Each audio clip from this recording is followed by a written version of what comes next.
Assalamualaikum warahmatullahi wabarakatuh. Welcome to my channel Bu Guru Fisika.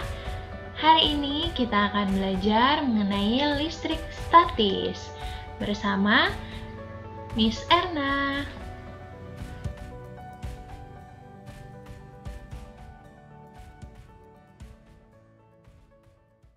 Mari kita belajar tentang listrik statis.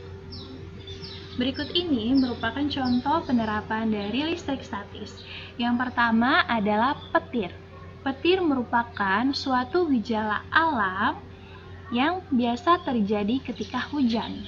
Nah, petir di sini ternyata terjadi karena adanya loncatan muatan antara awan dengan permukaan bumi. Biasanya saat terjadi petir, kita dilarang keluar rumah. Kenapa? Karena bisa tersambar petir. Di dalam tubuh kita ini terdapat muatan. Selanjutnya ada alat penangkal petir, lalu ada mesin fotokopi, ada generator Van de Graaff, dan yang di bawah ini adalah gambar yang biasa kalian lihat pada materi SMP ya untuk listrik statis, yaitu ada balon dengan rambut, ada penggaris dengan kertas, lalu ada sisir dengan kertas. Jadi, apa itu listrik statis? Listrik statis merupakan suatu kumpulan muatan listrik dalam jumlah tertentu yang tidak mengalir, namun hanya saling berinteraksi. Muatan listrik terdiri dari proton, elektron, dan neutron. Proton yaitu muatan positif, neutron tidak bermuatan atau netral, elektron merupakan muatan negatif. Nah, di sini bisa kita lihat gambarnya ya. Untuk elektron disimbolkan dengan negatif, proton positif, neutron tidak bermuatan. Biasanya elektron ini berada di kulit-kulit atom ya. Untuk proton dan neutron letaknya di inti atom.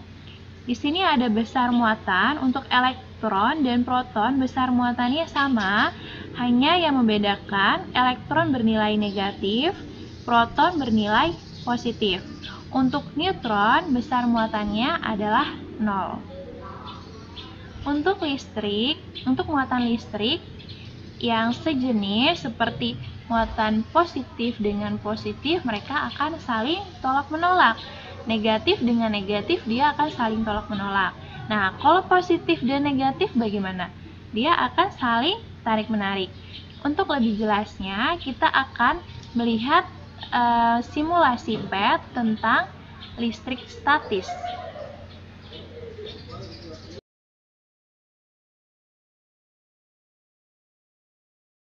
Mari kita lihat simulasi dari PET ini. Di sini ada dua benda, yaitu ada sweater dan ada dua balon. Kita dekatkan atau kita gosok-gosokkan balon dengan sweater, hasilnya adalah balon dan sweater akan menempel. Kita gosokkan lagi balon yang satunya, menempel ya. Nah, bagaimana kalau kedua balon ini kita dekatkan? Hasilnya dia akan saling tolak-menolak. Nah, mengapa hal ini terjadi? Kita lihat di sini ada tampilkan semua muatan. Nah, terlihat dengan jelas ya bahwa sweater ini ternyata kelebihan proton.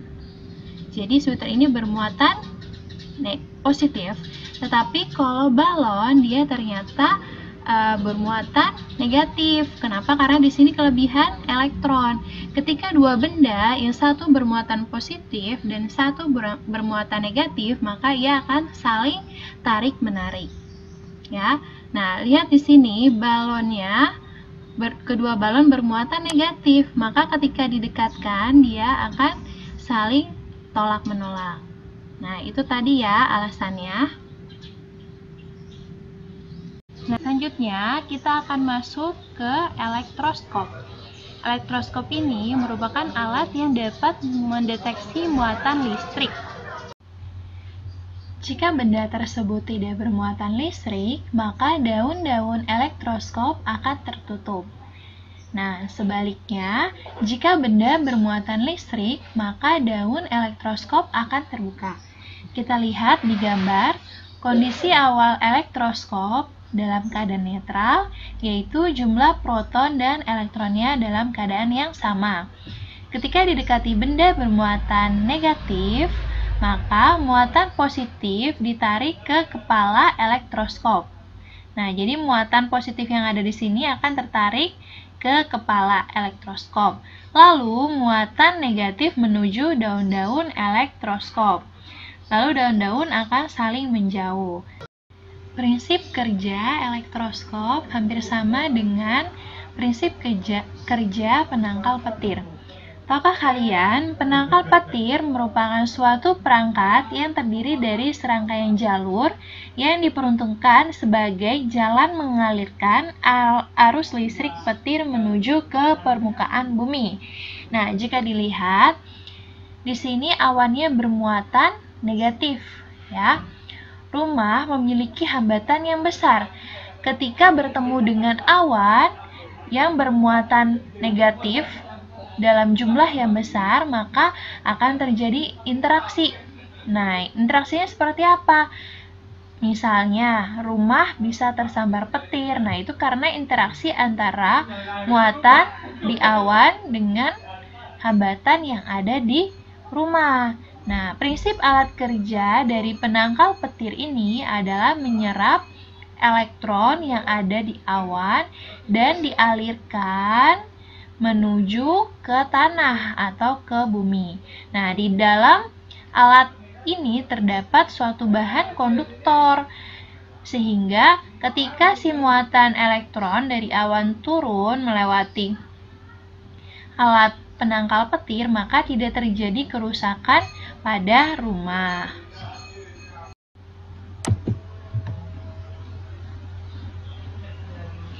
Selanjutnya, dari muatan-muatan tadi timbullah yang dinamakan gaya listrik. Gaya listrik atau gaya Coulomb adalah gaya tarik atau tolak menolak antara dua muatan listrik yang sebanding dengan muatan-muatannya dan berbanding terbalik dengan kuadrat jarak antara kedua muatan.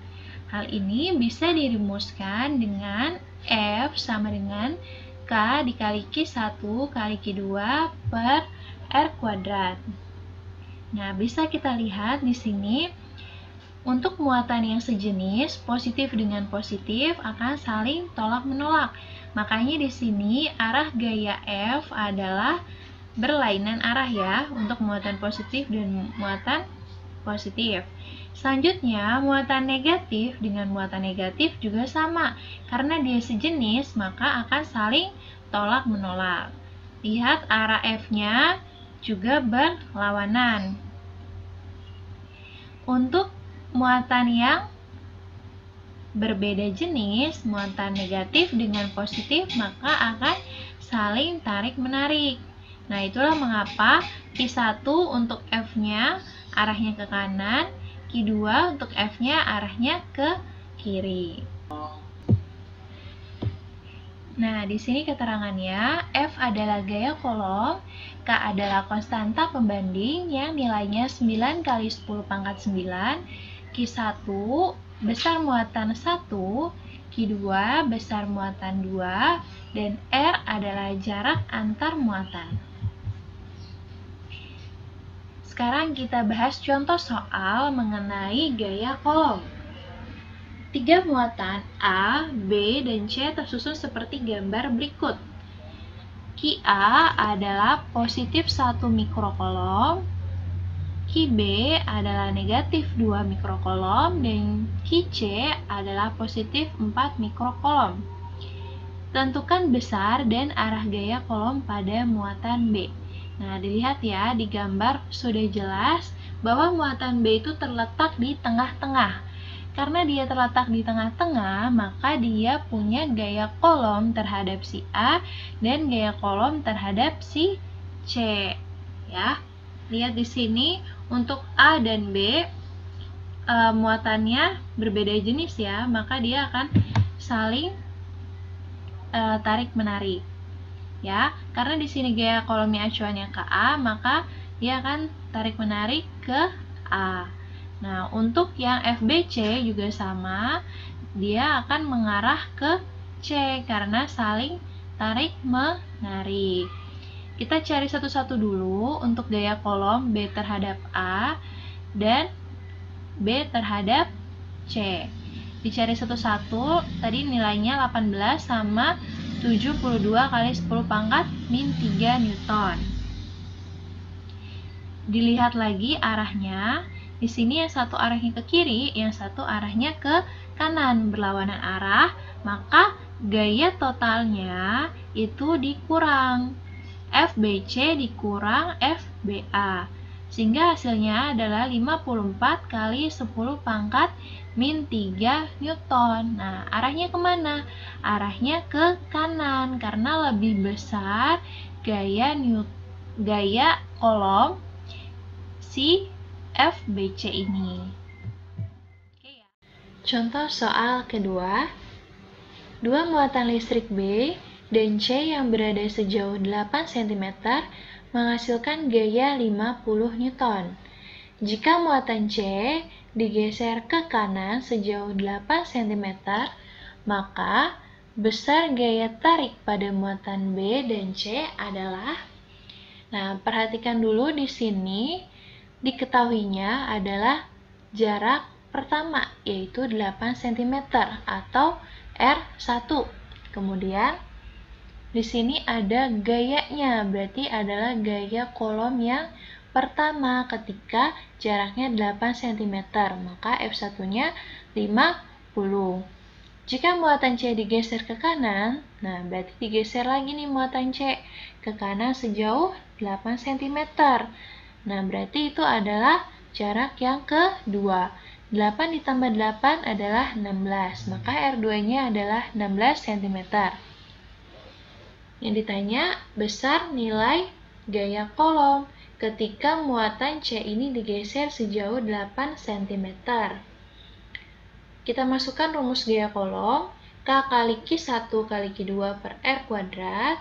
Nah, nilai K sama Q1 dan Q2 ini bisa kita abaikan karena dia sama, ya, jadi tinggal sisa F sama dengan 1 per R kuadrat. Nah, nanti tinggal dibandingkan. Jadi masuk ke rumusnya F1 per F2 sama dengan R2 kuadrat per R1 kuadrat. Nanti didapatkan hasilnya sama dengan 12,5 Newton. Jadi kalau dilihat dari soal, ternyata semakin jauh jaraknya kedua muatan, maka gaya kolomnya akan semakin kecil. Nah, semakin dekat kedua muatan, maka gaya kolomnya akan semakin besar.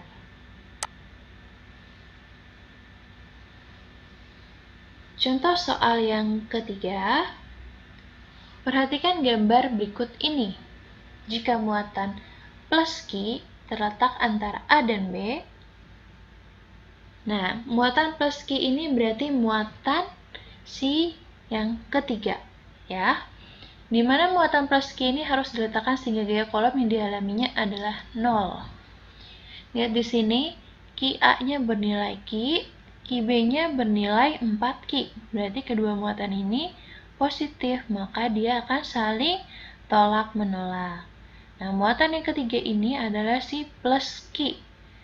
Dia kira-kira letaknya harus di mana nih supaya gaya kolomnya bernilai 0. Nah, kita mencari jaraknya ya. Perhatikan lagi, di gambar jarak awalnya adalah 9 cm antara muatan A dengan muatan B. Nah, kita taruh dulu muatan yang ketiga ini di tengah-tengah ya. Kita ibaratkan jarak dari muatan A ke muatan yang ketiga ini adalah X. Maka sisanya 9 dikurang X ya. Karena di sini arahnya berlawanan, maka FB dikurang FA sama dengan 0. FB sama dengan FA. Nanti tinggal dicoret nilai K sama Q-nya. Sisanya tinggal QB per R kuadrat sama dengan QA per R kuadrat. Nah, ini keduanya karena ini kuadrat, jadi kita bisa akarin aja. Q-nya dicoret dulu nih. Q-nya coret, lalu kita akarin dulu nih. Akar 4 adalah 2, akar 9 min X kuadrat adalah 9 min X. Akar 1 adalah 1, akar X kuadrat adalah X. Nanti tinggal kali silang.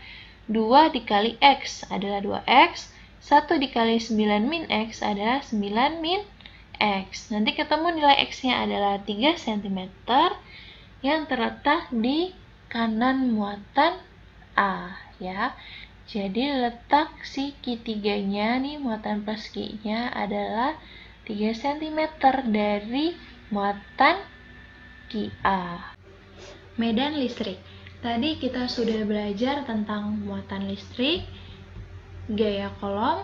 Nah, medan listrik hubungannya dengan muatan dan gaya kolom tadi. Medan listrik adalah daerah di sekitar muatan listrik yang masih dipengaruhi oleh gaya listrik.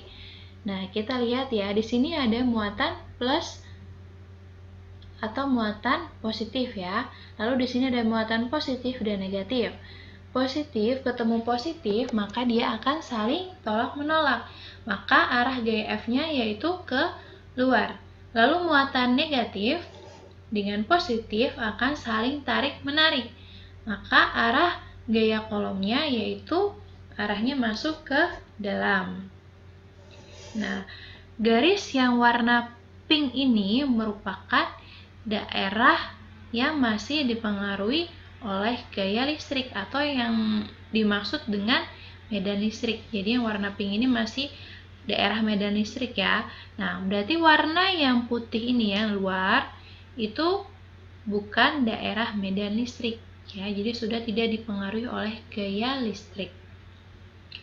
Untuk arah medan listrik digambarkan dengan garis-garis medan listrik. Untuk muatan positif arahnya menyebar atau keluar. Untuk muatan negatif arahnya masuk ke dalam.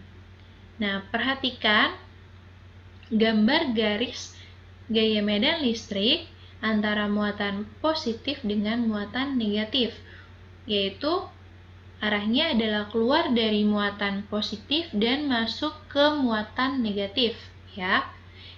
Ini adalah gambar gaya medan listriknya ya, garis gaya medan listrik.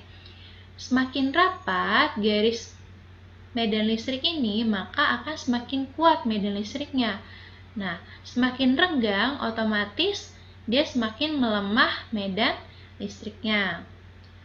Untuk muatan yang sejenis, contohnya positif dengan positif, maka arah medan listriknya akan saling tolak-menolak nih, yaitu arahnya keluar, kedua-duanya keluar.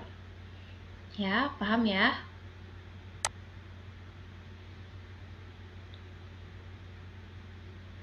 Nah, di sini ada penggambarannya nih. Jika muatannya positif, tadi kan arahnya keluar dari muatan. Nah, maka arahnya seperti ini. E-nya. Nah, untuk yang muatan negatif, maka E-nya arahnya masuk ke dalam. Nah, kalau misalnya ada dua muatan bagaimana? Kalau di sini ada muatan positif dengan negatif, kita jabarin dulu satu-satu ya.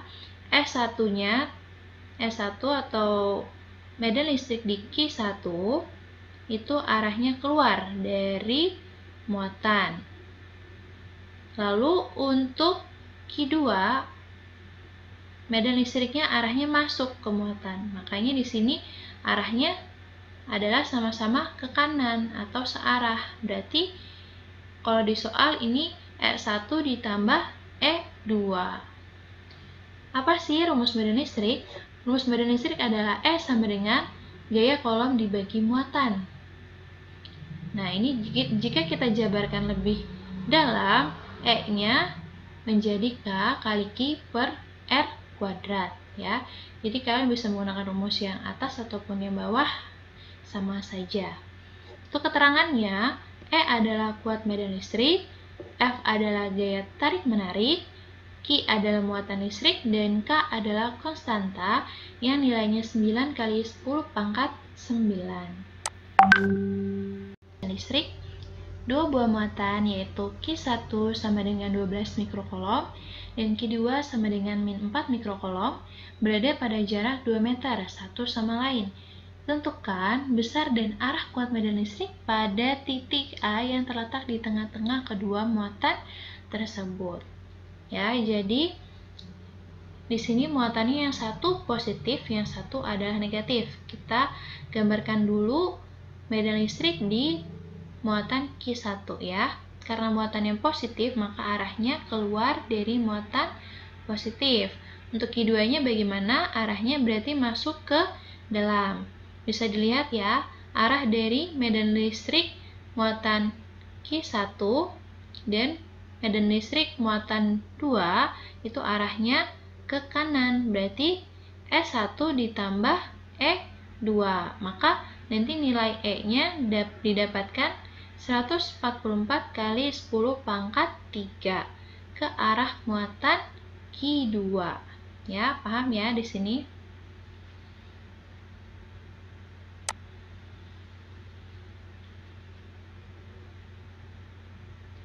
Contoh soal yang kedua, dua buah muatan listrik diletakkan terpisah seperti gambar. Titik C berada 20 cm di sebelah B. Jika nilai K adalah 9 kali 10 pangkat 9 dan 1 mikrokolom adalah 10 pangkat min 6, maka kuat medan di titik C adalah, lihat di sini jarak awal antara QA dan QB adalah 40 cm. Nah, ini kita mencari kuat medan di titik C. Nah, titik C ini letaknya 20 cm dari titik B, ya. Berarti untuk jarak RAC adalah 60 nih, A ke C ya, ini C di sini. 40 tambah 20, 60 cm sama dengan 0,6. Untuk B ke C adalah 20 cm. Lalu kita lihat di sini arahnya. A positif, berarti arah medan listriknya keluar dari muatan positif. Begitu juga dengan si muatan B, arahnya positif, maka muatannya positif, maka medan listriknya arahnya keluar dari muatan positif. Maka di sini arahnya ke kanan. Berarti tinggal ditambahkan medan listrik di muatan A ditambah medan listrik di muatan B. Nanti dapat hasilnya 1,425 kali 10 pangkat 8. Nanti coba kalian hitung lagi ya sendiri, ini untuk perhitungannya.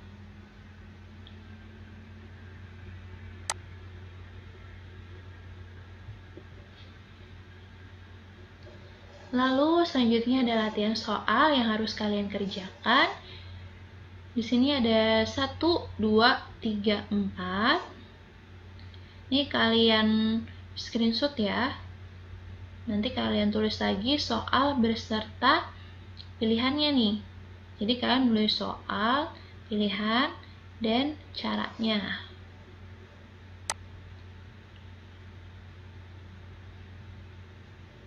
Nah, ini soal berikutnya.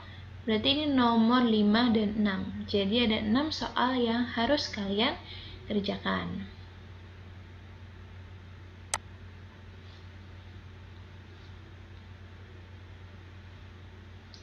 Oke, cukup sekian pembelajaran mengenai listrik statis.